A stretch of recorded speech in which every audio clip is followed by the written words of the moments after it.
Hey everybody, Dan Lizette with a Podcast Digest. Thanks for downloading and taking the time to listen to this episode. And this is one of the hallmark episodes so far of the Podcast Digest. My guest this week took me several weeks to run down and arrange time to meet. But oh, was it worth it in the end? My guest was Brian Koppelman. If you're not familiar with him, he is a former music industry executive, a writer, a producer, a director, and of course, a podcaster. Some of his many, many credits include co-writing Rounders and Ocean's 13, producing The Illusionist and The Lucky Ones, directing Solitary Man, and his own Emmy-winning ESPN 30 for 30 documentary on Jimmy Connors in the 1991 U.S. Open, This Is What They Want. And of course, the focus for much of our discussion, he hosts his excellent podcast, The Moment, for Slate. I can't tell you how much of a privilege it was to have Brian join me on the Podcast Digest as one of the people that I truly look up to, especially in podcasting, and specifically for his style of interviewing his guests on The Moment. This was truly one of the real highlights of the first year here on the Podcast Digest. Without further ado, folks, I present to you my interview with Brian Koppelman. Enjoy.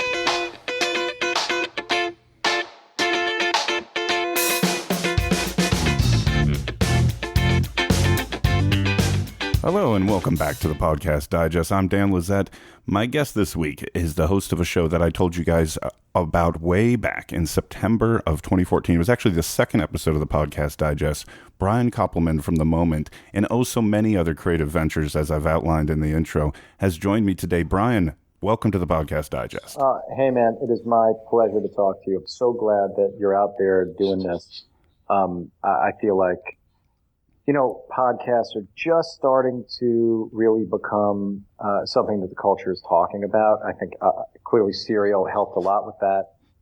And I think it's easier to talk about narrative podcasts. So to really dive in and talk about interview shows too, I think is a wonderful thing.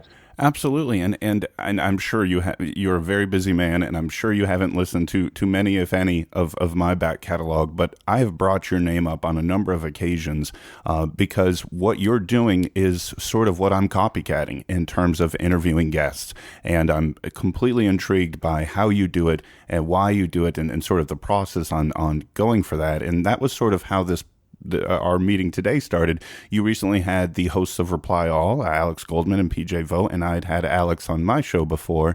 And so obviously not only hosting a podcast, you're a big fan of them as well, I can tell. I am. I'm a real consumer of podcasts. That's a lot of what made me want to do it, and I take long walks in the morning to my office, or in fact, the truth is, I used to, my office lately, because I'm making this TV series, is in a different place, is much further from my apartment. It's all the way downtown. So, I have to take the subway, and then I try to just take it and leave myself a mile walk. But normally, my normal life when I'm just writing is I walk about 3 miles, a day, like about, 1.75 miles each way. And I started listening to podcasts on the way home every day. And first, it was just, I would listen to WTF, I would listen to Corolla, and I said Jay Moore in the beginning, too. I loved Jay Moore's podcast, especially in the beginning, before he also had the radio show, and the podcast was his main outlet. And I just loved the intimacy of the form. I loved feeling like I was right there, a part of the conversation. And Elvis Mitchell, and I don't want to leave out Elvis because I think of him as a radio person first, but Elvis is probably, in a way, he and Howard Stern are probably the biggest influences on me as interviewers. But the format of the show from, Maron, has been able to do the way he was able to dive deeply. And I would find myself listening and wishing that I could ask certain questions or, hey man, why'd you cut that guest off? Of course, not knowing that then I would have people listening to me wondering and being frustrated that I cut the guest off too. I was so kind of animated by this. I started writing about it, and I wrote a piece for Grantland about Maron, interviewing Jim Brewer, because that podcast, for me, showcased so much of what interview podcasts can do. It changed my opinion of Jim Brewer. More than that, it made me re-examine something fundamental about myself. And I wrote about it on Grantland when my podcast was at Grantland. I'm at Slate now. But in writing about it, I decided for sure that I had to find a way to do my own show, and I had to see if I had to put into practice this stuff that I was thinking about, and that's why I started doing it. But yes, I still listen to all the ones I just said, and I love Reply All, and I love Mystery Show, and I listen to This American Life, of course, as well. Yeah, so many of those are on my subscription list as well. Now being in it and doing it as long as you have, there's I don't know how many episodes you're up to. I don't think you're using the episode numbers, but it's been around a while now at this point. I think I've done close to 70 episodes. Right. What do you think it is, Brian? Okay, interviews have been going on a long time, right? On television, on newspaper, on magazines, but you're right. There's something about the interview and the podcast. Is it the fact that there's no rules, no time lengths? Why do you think a podcast interview can be so much more impactful than some of those other mediums? Yeah, I think it's a combination of factors. I do think no cameras I really helps. I'm not interested in, I've never watched a podcast. I'm not interested in that. Somehow you put your headphones on, and even in the room when you're recording them, there's this idea that this conversation exists in a space and time of its own. And if the interviewer is a good listener, is empathetic, has done her prep so that she's focused, knows enough about the guest that she can listen without being worried about how am I going to keep this interesting.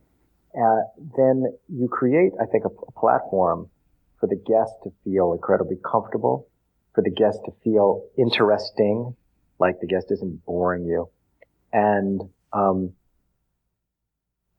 for what I think a key to why the interviews that I conduct, feel intimate and feel like somebody's really chasing down something that they care about is I'm really chasing down something that I care about. I won't interview anybody who doesn't in some way fascinate me. I have to love their work, or I have to love a period in their career, or I have to be really interested about a turn in their lives, or about how they work their process. And I won't talk to anybody unless I can really find my way in. And so since that's my threshold, I'm sort of starting in a very strong place to create a good conversation. You mentioned the preparation that an interviewer should and could and go through prior to talking to somebody and how that benefits the conversation. Can you tell me a little bit about what that's like for you? Because as you mentioned, it does feel like you know these folks so well, and maybe in some cases you do, but in others I know that you don't. What is that prep process like for you? Well,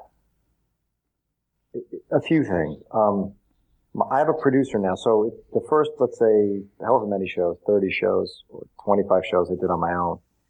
Since then, I've had a producer named Jason DeLeon who started, it's great, for kids who want to get in. I mean, I tweeted that I needed an intern for 15 hours a week, and Jason wrote me an incredible letter and had great references. He had been interning at Planet Money, and he came on and was in the beginning really just working a few hours a week. And he would give me, I would have like a 3-page document with links to any significant article about the person. And then I would go and sort of just grind down on, a brief bio, but then really any interesting article, work the person's done, like what's the stuff that you have to know?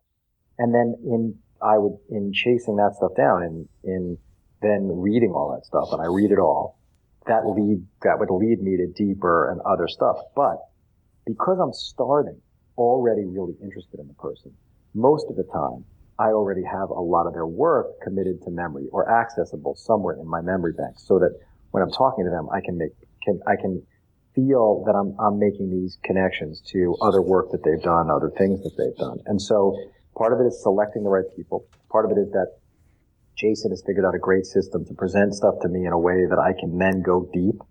And part of it is my own. I am just very curious, and I've always followed my curiosity and my fascination and my passion in all the work that I do. And so if I'm talking to an artist, a writer, a filmmaker, a musician, before I even considered interviewing them, in all likelihood, I have listened to all their records, right? If they're a musician, or I've read many of their books, or I've seen most of their movies.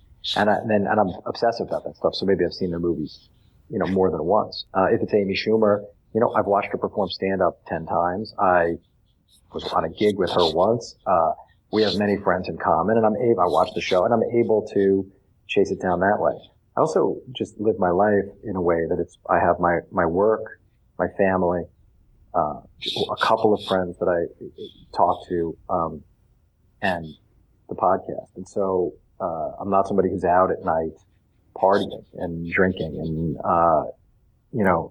getting fucked up. I'm getting to sleep so that I can wake up really early and begin the creative part of my day. And I have, a creative routine and a way that I try to put myself in a place that I'm sort of ready to create and to be open and curious. I'll tell you, when you were just describing that, I felt like there was a little bit of role reversal for me today, because I have talked about on previous episodes how much I've like your interview style and how you conduct that, and now I'm having the opportunity to talk to you. If you're regularly having guests whose work inspires you or that you find, exciting or entertaining or inspiring, do you ever feel, or have you ever felt sort of intimidated by sitting down with them? And if so, what advice might you give somebody, say like me, who wants to have more of these type of conversations when they are encountering that type of feeling? First of all, thank you. And second of all, when I had Eric Bogosian, for instance, on my show, Eric wrote Talk Radio, that movie, and as a playwright, and that play, first of all, then the movie, starred in the movie, and is one of the great dialogue writers of really my lifetime, and it has an incredible amount of erudition, and he's somebody who, when I was in college, his style of writing was, really inspiring to me. And so, and now I had gotten to know him a little bit and played cards with him a couple of times, but still, it took me 10 minutes at the beginning of that interview to kind of get my bearings. And sometimes it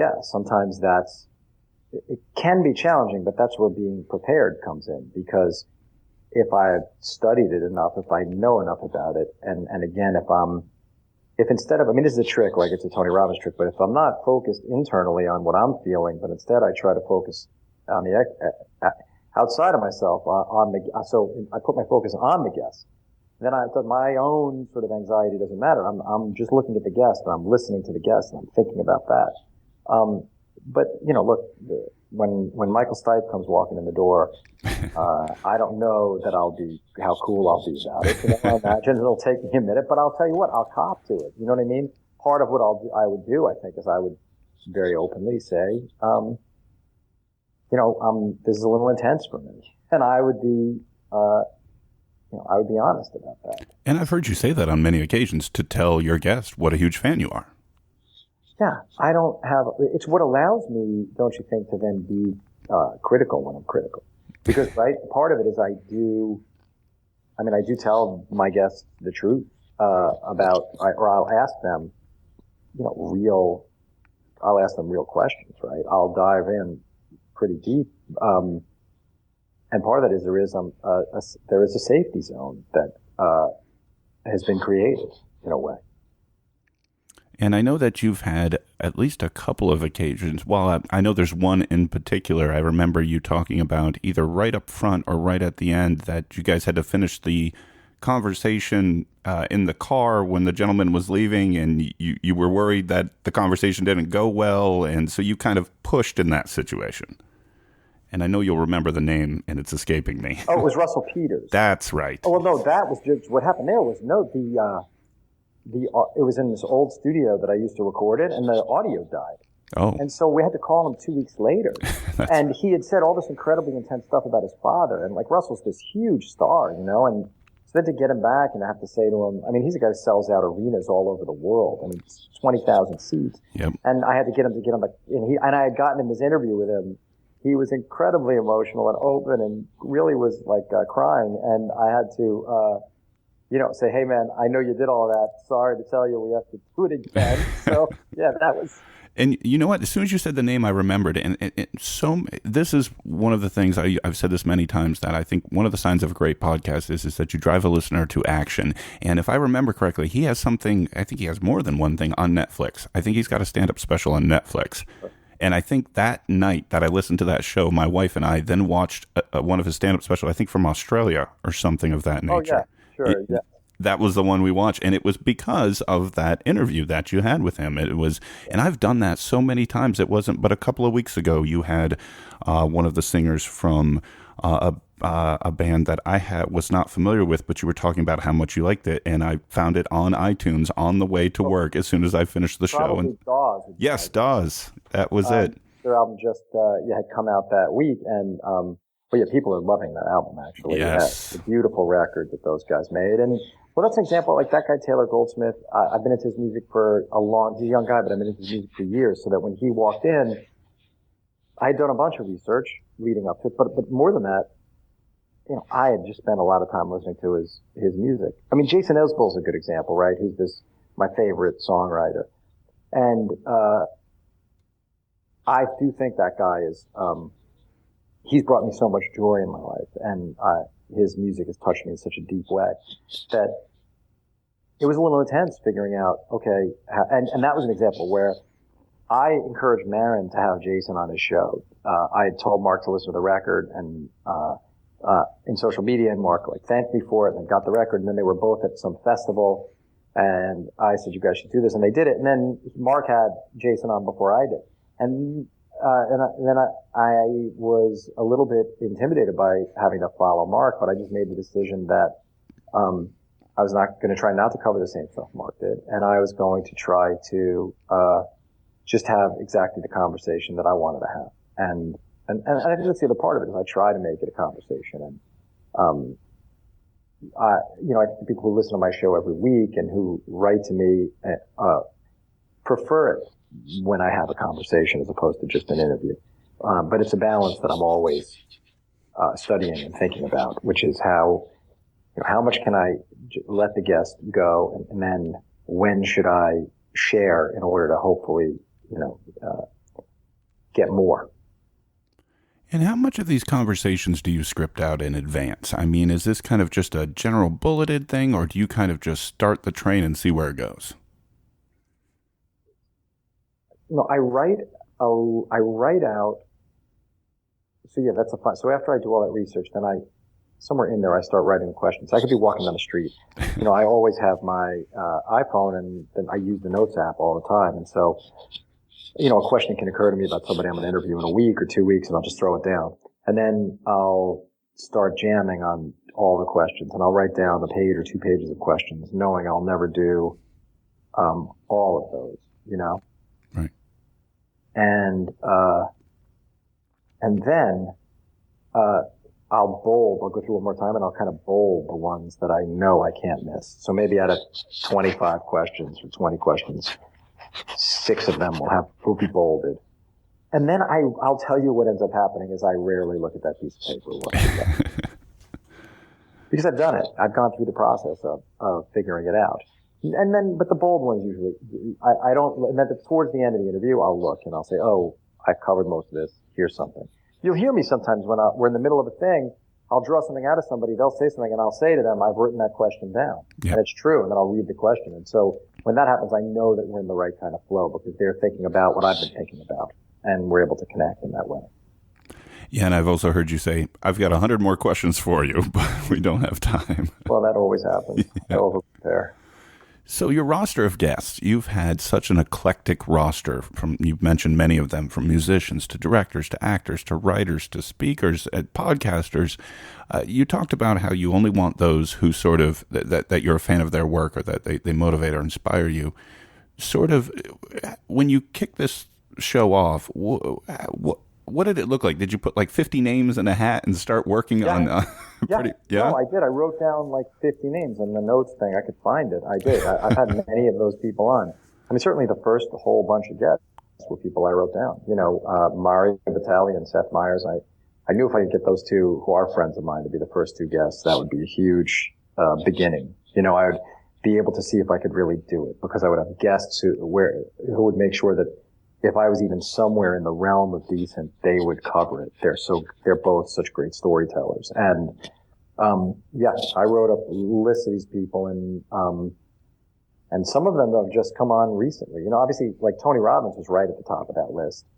And Tony came on around, I guess, the 40th or 50th show or something. Right. Like that. Do you feel like you're ever going to run out, or there was with that kind of threshold that it's got to be somebody that you really feel compelled to have a discussion with?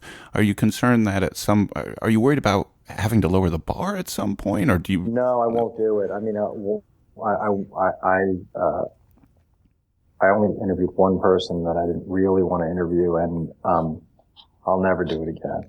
It's very early on, and I held the episode for a very long time, and I'll never say who that is. But it was a mistake. No, man. I mean, there are so many people doing great stuff, and like, you know, if you look at the Chuck Todd interview last week, I loved that show. That was a great episode. Me too. I loved having that conversation. Yeah. You know, I felt so good about that conversation.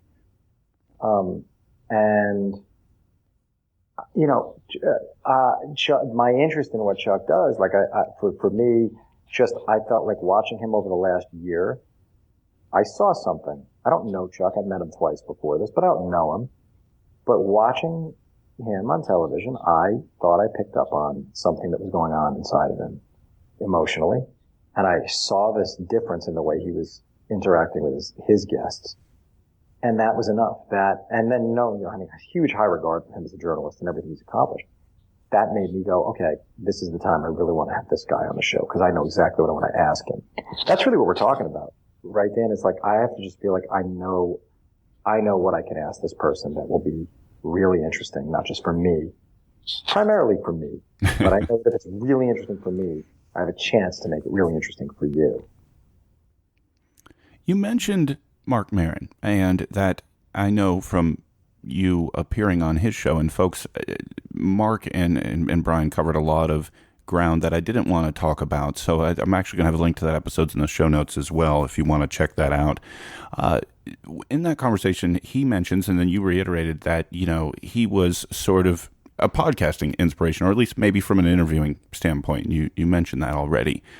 Do you ever feel as if you guys are kind of playing in the same sandbox at all, or do you feel that you guys are doing things differently enough that each can kind of have their own existence? Well, here's what I'd say. There's no chance I'd be doing this if it weren't for Marc Maron doing his show. Because, as I said, you know, having written about it was one of in the process of writing about Marc and really thinking about it, that was one of the things that made me finally decide to do it. But also, yeah, man, he kind of like lit the way for this type of interaction. But I don't think that our shows are similar. And I've had a lot of people draw the distinctions. I'm not going to draw them. You can draw them. I would agree that they're not. In what ways do you think they're different?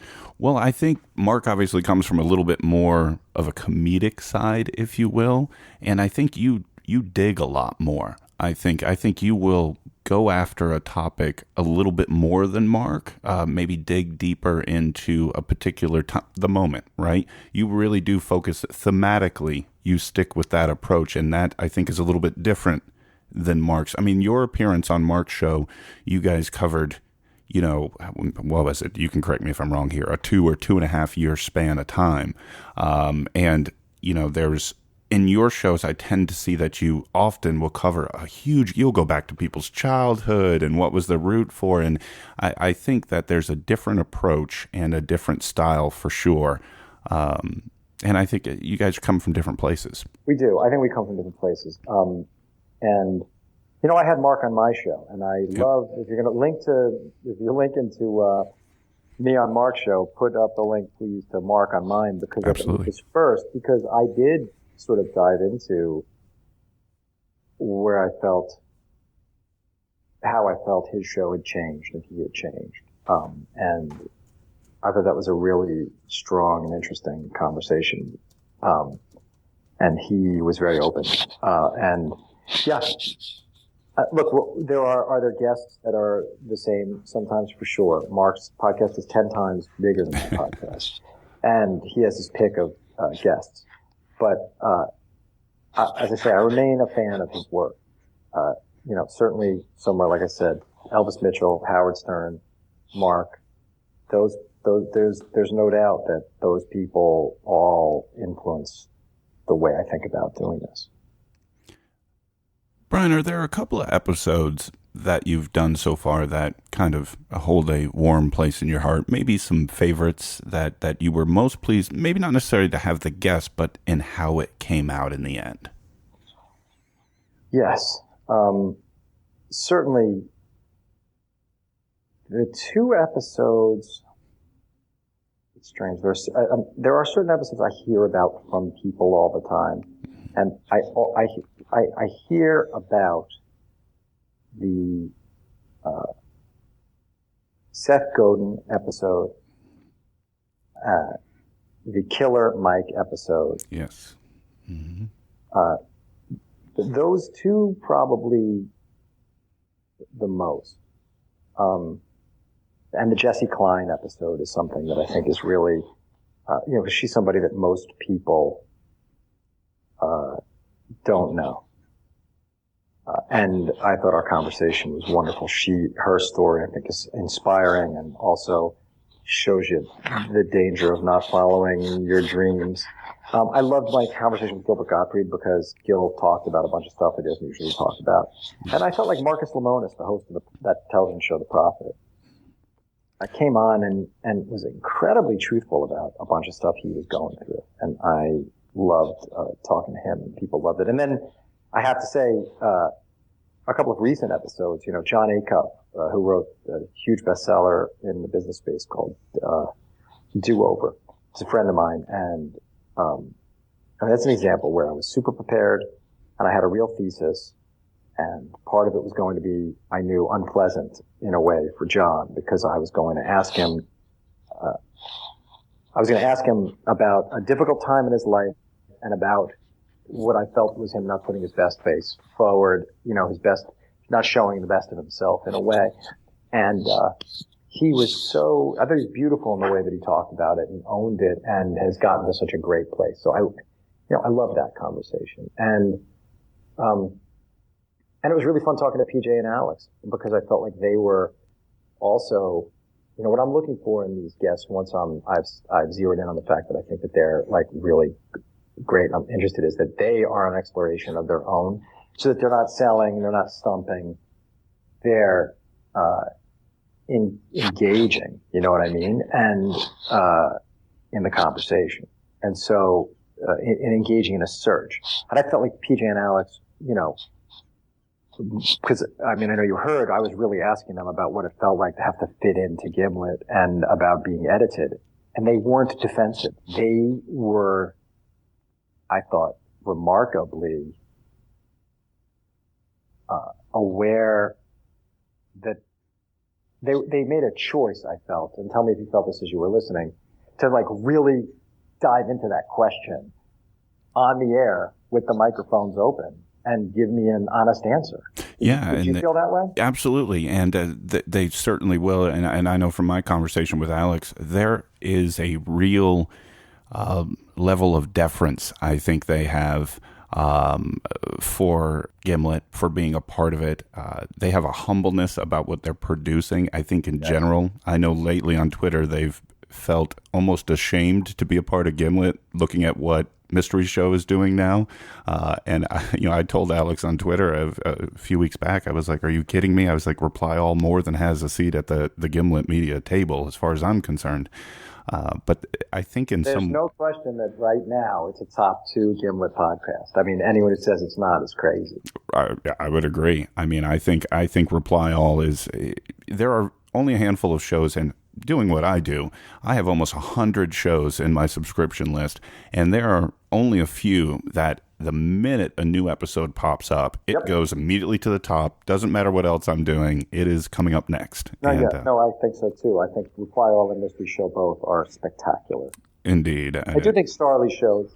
I think episode 3 of Mystery Show, I don't think that there's going to be a better podcast episode this year. That was the Britney Spears, right? No, the third one was the belt buckle. Oh, yes, with the belt buckle where they found the chef. Better than me, the belt buckle was just incredible because I just couldn't. I was just so with her on that journey. I thought it was really amazing. Yeah, I loved it. Yeah, where they found the chef and the. Well, I don't want to spoil it, but they were certainly looking for a chef. Yes, and definitely something that anybody who hasn't heard the mystery show needs to check that out. And really, all of them, the three from Gimlet right now, between the season 2 of Startup, Reply All, and Mystery Show, is amazing. The work that's coming out of that group right now. Yeah, I mean, for me, this season of Startup isn't quite as strong as those other two things, but I'm a huge fan of Alex's, and I think that the show Startup is a great. I'll always listen to it. It's not.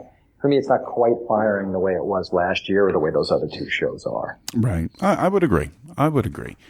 Back to the moment, I had a weird thought when I was putting everything together for our conversation today, Brian, and tell me if I'm way off in left field here or if I'm just overthinking this way too much. I wondered if, having spoken to all of these creative types and all these different genres and all these people who you're, for lack of a better term, a big fan of, since starting the show, do you feel that having these type of conversations with these individuals, has that positively impacted your professional work, like your writing and so on and so forth? Has there been any correlation there at all? Well, I always had these conversations. That's part of what this is for me, is that I really believe in engaging in these conversations, finding the artists who move you, talking about how they do what they do, exchanging ideas is incredibly helpful to me as an artist. It's something I've always done. And now getting to do it on a microphone. The thing that has really helped is that producing this thing and getting the response that I get from people, getting letters from people every day who tell me that they've been able to do work that they weren't able to do before, that they recommitted to a writing project or an artistic project or to an approach to parenting. Like, that they have decided that they don't want to settle anymore because they heard somebody's story on my show about not settling, and that they've decided to dig deeper or to find a way to get to their path toward some kind of fulfillment. That has just enriched my life in every way imaginable.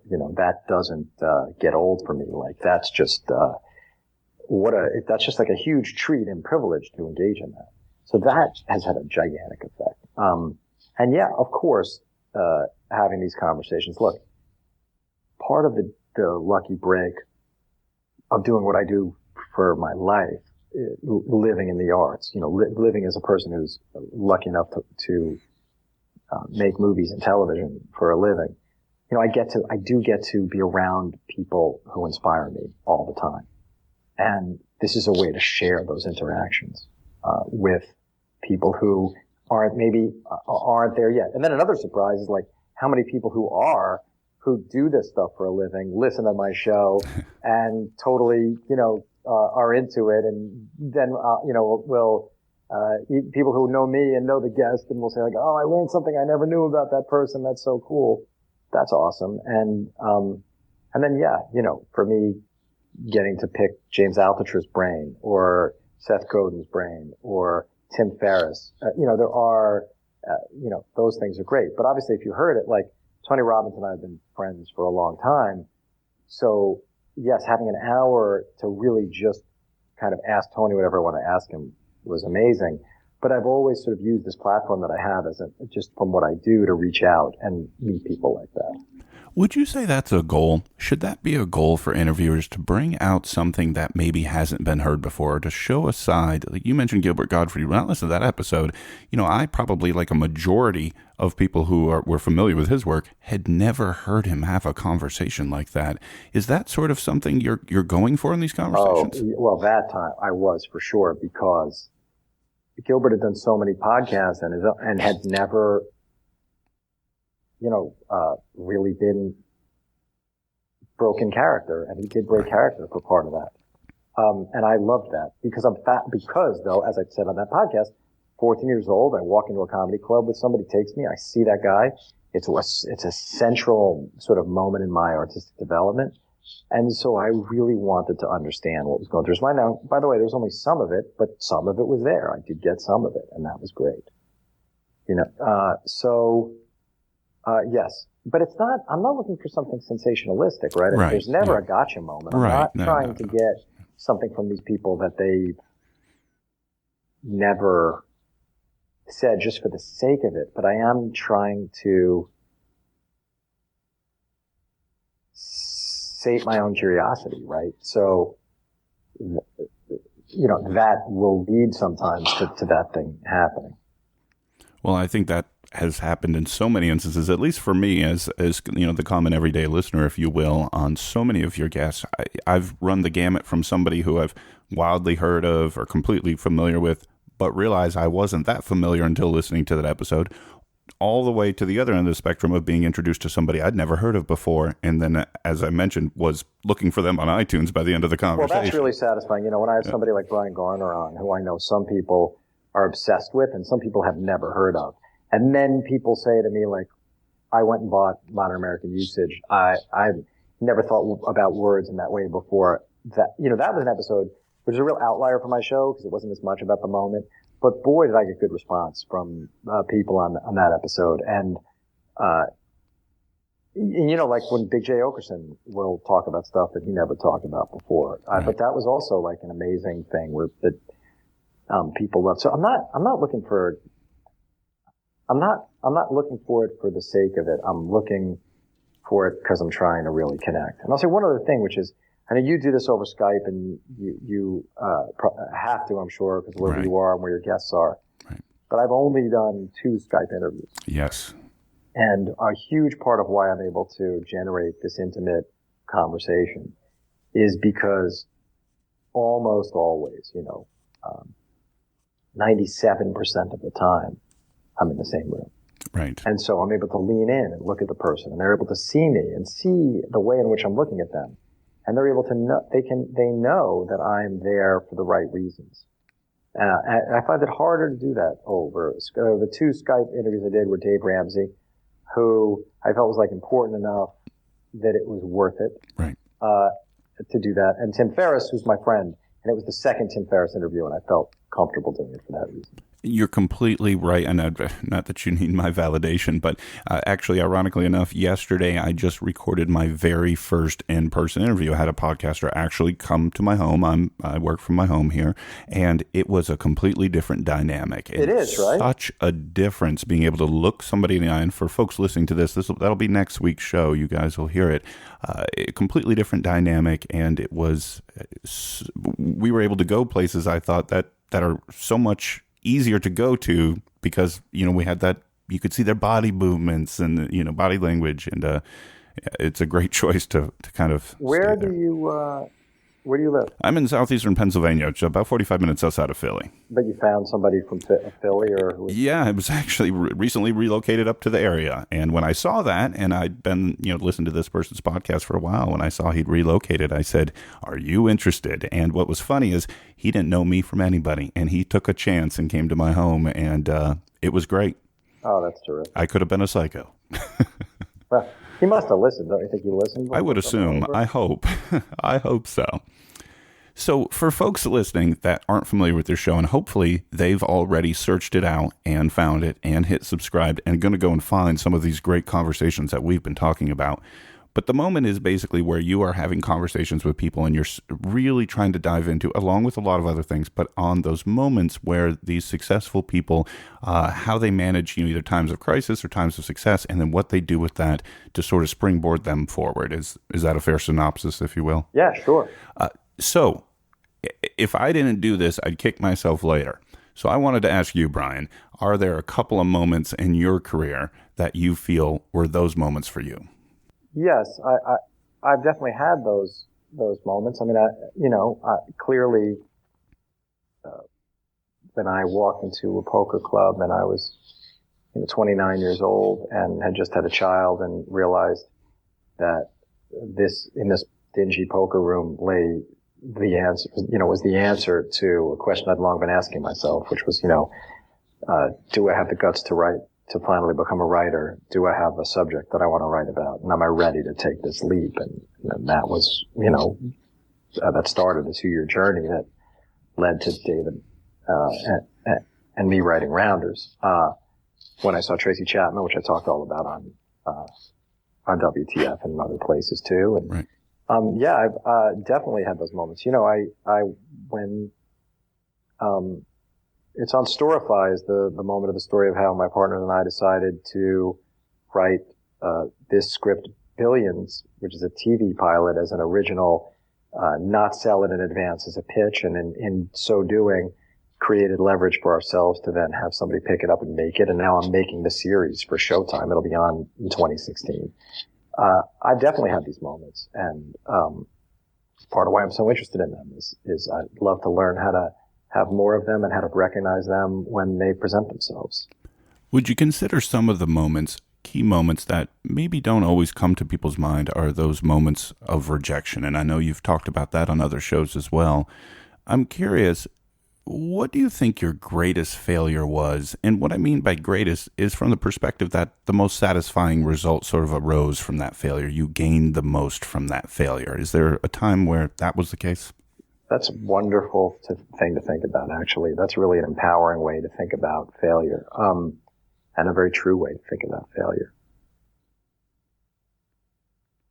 Yeah, I mean, one could make the argument that I'm living in it right now, which is in the success after it, which is that when Runner came out, which is a terrible movie that my partner and I are credited with writing, and when that movie came out, and we knew it was going to be bad, we knew it was bad, and then another deal kind of fell apart. I remember feeling like we weren't in control enough of what we were doing creatively.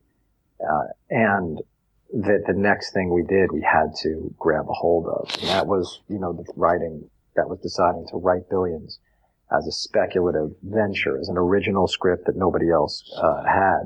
And without pitching it. And as I said, by doing that, we owned all. It's a huge risk because you might end up with a bunch of paper that's meaningless, that you can't get sold or you can't get made. But we just decided that we didn't want to put ourselves in a position where other people were making creative decisions that we weren't steering, and so found a way to do it. I mean, that's certainly one. Well, that sounds like a good one, and I've been hearing you talk about Billions over the last several shows, really for months, right? This has been an ongoing. This started when, in 13 or 14? A long time ago. We shot the pilot at the beginning of 15, but wrote it at the end of 13, and spent 14 getting it ready to go. And so, yes, I've been working on it for a year and a half, and now we're into making the show, which, as I said, will be on Showtime in 2016. And I know we're running short on time here, Brian, but I wanted to get one sort of pseudo-personal question in here for you. Sure, man. You've talked about, you're married with kids, and I am. So am I. And I know a lot of people listening to this are podcasters, and a lot of us are doing this in addition to the day jobs and whatever else we're into. Your crazy schedule with, a personal life, professional life, the podcast, so on and so forth. If you had to give some advice to some of these podcasters that I'm sure are listening to this right now, what kind of advice would you give folks on how in the world to come somewhat close to a work-life balance? Well, there's no question that for me, family, and it has my commitment to my wife and my 2 children is not even in the same. The conversation doesn't. There's in terms of work-life balance. I mean, that is way above and beyond all the rest of it. It's the central thing in my existence, and has been from the moment my wife and I got together. I happen to have married the exact right person for me, in that she is super supportive. She's an artist in her own right, novelist. Her 3rd published book is coming out in October. She wrote a movie called I Smile Back based on her last novel. That was at Sundance this year and will be out in the fall also.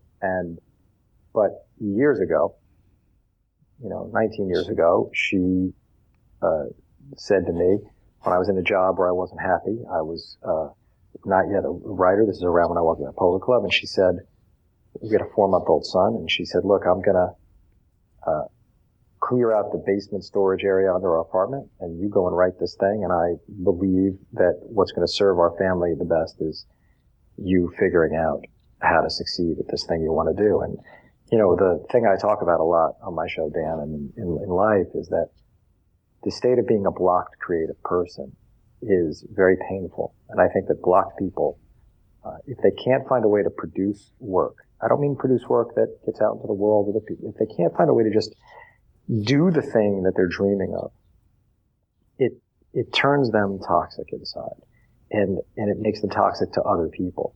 And so somehow Amy and I were aware of this, and she helped me not become that way by becoming activating in this life. And so to me, it's all one thing. I will say, I don't, like the thing I said kind of casually at the beginning of this is, I'm not somebody who parties a lot. Right. I do the things I'm interested in to 100%. So I'm constantly in touch with my children and my wife. I'm really focused on my work. There are times when work takes a tremendous amount of time. I built doing the podcast in a way that I could sustain it, and that, before I was making zero money doing the podcast, and I went out of pocket to pay an intern to give me 10 hours a week.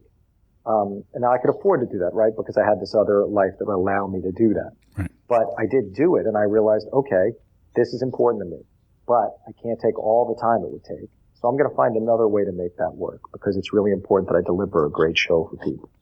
But I do think about all the time eliminating stuff, If you want to be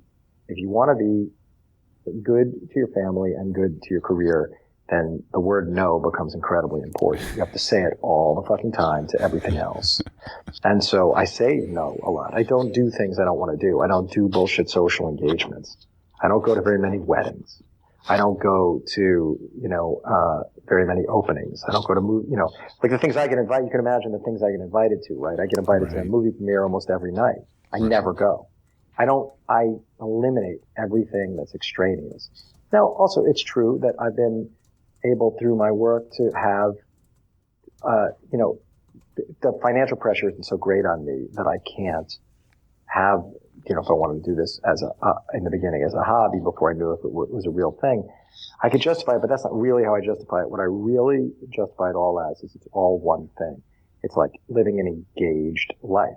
And I put such a premium on that. And the way that I then define that is real engagement with my family, real engagement with my work, real engagement in anything I pursue. And if something doesn't feel like real engagement, I don't do it. And that just clears so much stuff out. And then you have a tremendous amount of time for the stuff that matters to you.